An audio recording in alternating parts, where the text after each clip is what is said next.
Do not go out on another date without listening to these examples of healthy boundaries that every lady should have in place.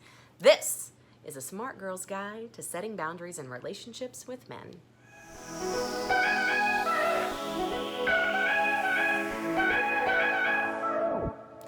Hey y'all, and welcome to Miss Congeniality TV. I love to live large and inspire smart girls just like you to face your fears and do the things that make you feel alive. If you haven't done so yet, go ahead and hit subscribe. As you know, I'm not a relationship coach or marriage therapist or guru, but I am the unofficial love advisor to hundreds of my friends and associates. They come to me and ask me questions. So I decided that I would share some of my secret tips with you, strategies and rules that I've used in my own life to build a lasting, loving relationship with my husband and to ultimately improve my life. I believe having a strong, supportive, healthy relationship is a must for smart girls who want to do great things in the world and have a wonderful partner to share it with. I'm also all about honesty and finding what really works. So let's get to the good stuff. You want to know what boundaries you should have in place when you're dating, right? Okay, so let me just make it very clear that the advice you hear from me is not sugar-coated. It is not TV censored. It is tried and true and based on human nature. It's not based on what your friend told you or what you think it should be. It's reality. So I apologize if you don't like it or if you don't agree with me. If you are already in a great relationship and you didn't use these boundaries, that's terrific. I'm happy for you. But if you're not in a good relationship, then I implore you to say aloud to yourself right now, before we even begin, if I want something that I've never had, I need to do something I've never done. Say it again. If I want something I've never had, I need to do something I've never done. And in this case, it's having boundaries. Boundaries are defined as limits in life. It's what you will do and what you won't do, regardless of what anyone around you thinks. Some ladies I talk to say they don't like having boundaries or rules because they want to be open to whatever life presents them. And all I can say to her is, how's that working out for you? You're going to hear me say that a lot. How's that working out for you? Because the proof is always in the pudding. Just like a child, rules in dating and in life help keep you safe and on the right path towards your goals, no one else's. And there's nothing worse than trying to figure out what your boundaries are when you're right in the middle of an emotional moment. If you know what I'm talking about. So here are 5 healthy boundaries you should already have in place before you go out on another date. Write it down if you need to. Commit it to memory. Number 1, make this decision for yourself. How long do you need to date a man before you have sex with him? 1 week? 2 dates? 30 days? 6 months? Not until marriage? Look, there's nothing wrong with your answer to any of these questions as long as your answer gives you the outcome you are looking for. A boundary is about setting up a rule that works for you, not what works for me or anybody else.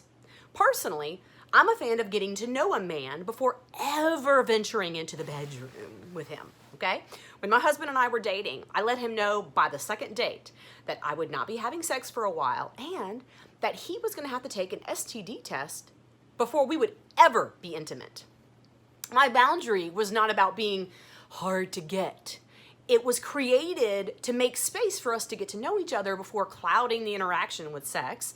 It was also set up to make sure that I wasn't going to catch any diseases. It's very practical. It's called self-love, self-protection.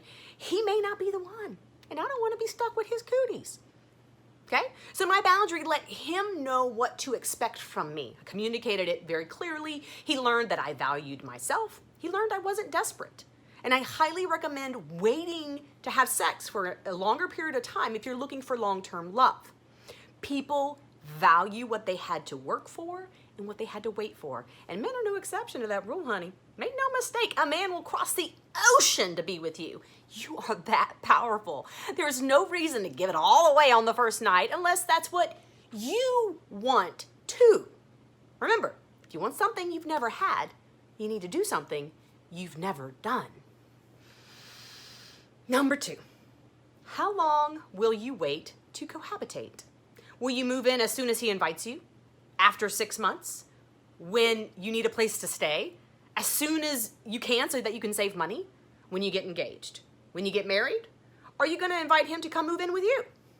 Again, the answer to that question is different from person to person.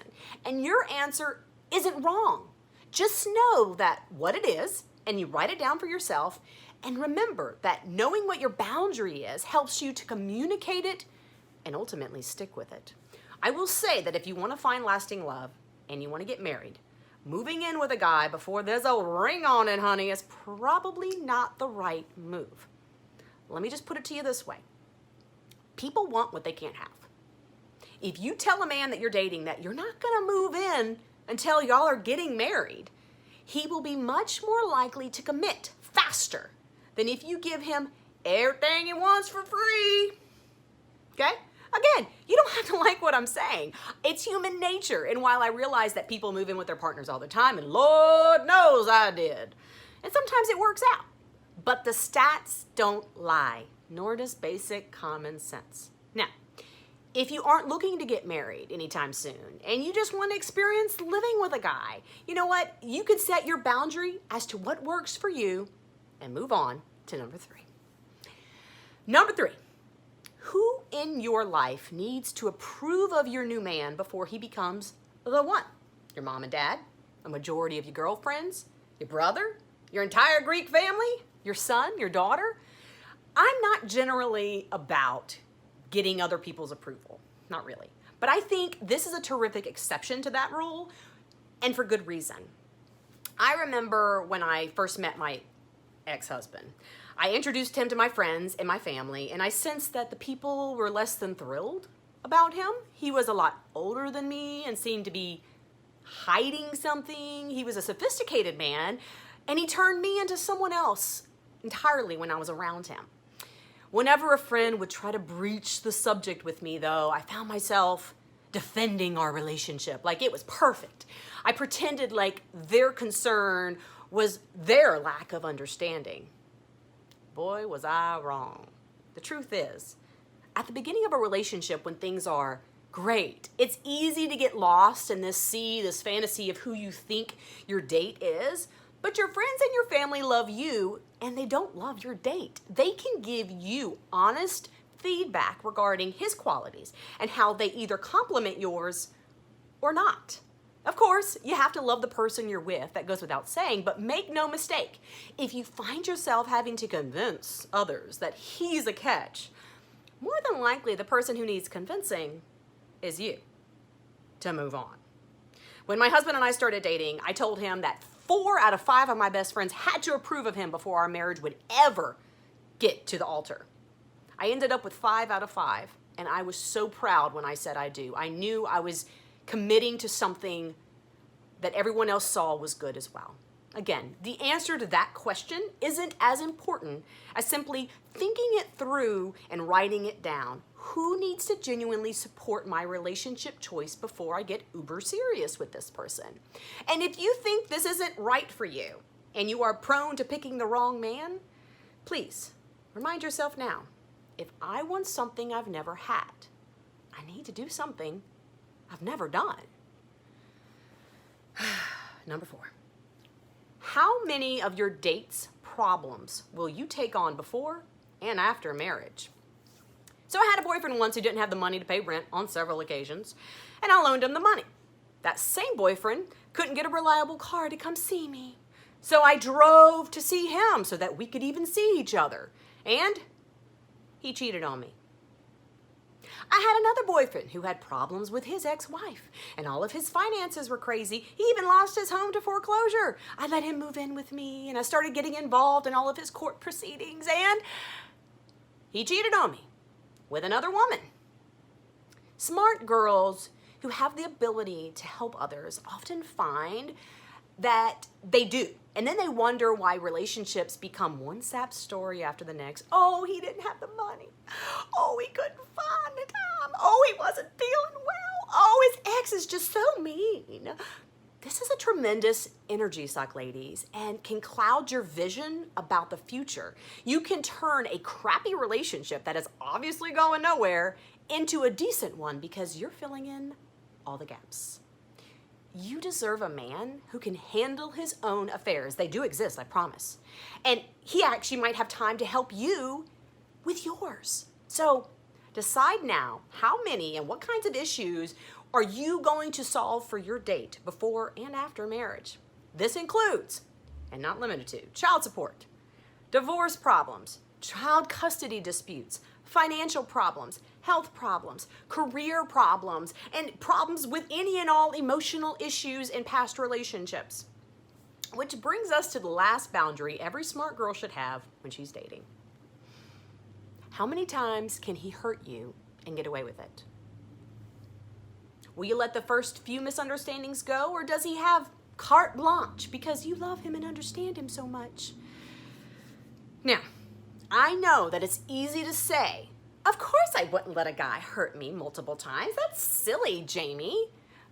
But you'd be surprised how many excuses you'll give a guy when you're in love with him and you understand him. That's why I'm asking you to think through this boundary now so that it can help you make better decisions in the future, okay? This is the last boundary to think through because it requires that you consider what kind of man you allow in your life. Do you want somebody who hurts you over and over again but never changes his behavior or approach? Or do you need somebody who makes notes of what doesn't work for you and alters himself and makes compromises? Of course, no one is perfect, and when you have a new date going on, he's not going to know everything about you and do everything right. Of course not. But if you tell him that you don't like something, how long does it take him to register that? Does he ever? Or worse, does he try to convince you that you're wrong for feeling hurt? Look, when my husband and I were dating, we went to a Halloween party. We've been dating like 6 months or so. At some point, I looked out on the dance floor and I saw him booty dancing with another woman. And I was shocked. I felt silly. I felt disrespected. But I didn't want to make a scene. It was his friend. So I gracefully grabbed my purse. I thanked the host for inviting me, and I left. He ran out after me and apologized profusely for his outlandish behavior. He said he let his ego carry him away, and he must have really lost his mind and forgot who he was dating. I seriously considered breaking up with him that night, but I realized that he had never done this before. He'd been a great guy up until that point, and maybe it really was just a mistake. I can say from the best of my knowledge at this point, we've been together 7 years, it has never happened again. If he dances with another woman out on the dance floor, it's respectful and appropriate. Now, had he done it again? If you want something you've never had, you've got to do something you've never done. Okay, ladies, that's it. Those are my miscongeniality 5 healthy boundaries in dating that every smart girl needs. As you're writing down your new healthy relationship boundaries, remember the mantra. If you want something you've never had, you've got to do something you've never done. So, go ahead and share your 5 new boundaries in the comments below. I would love to hear from you. Remember, setting boundaries is not about manipulating a man. It's about taking care of yourself. Healthy boundaries in dating keeps you moving in the right direction towards your fabulous dream life, not anyone else's. So, happy boundarying. Did you enjoy this episode of Miscongeniality? If so, go ahead and roll on over to my website at misscon.tv and leave a comment there. You can also go ahead and sign up for my weekly newsletter. It is through that newsletter that you will have access to my free lipstick goddess video that I share only with my subscribers. So what are you waiting for?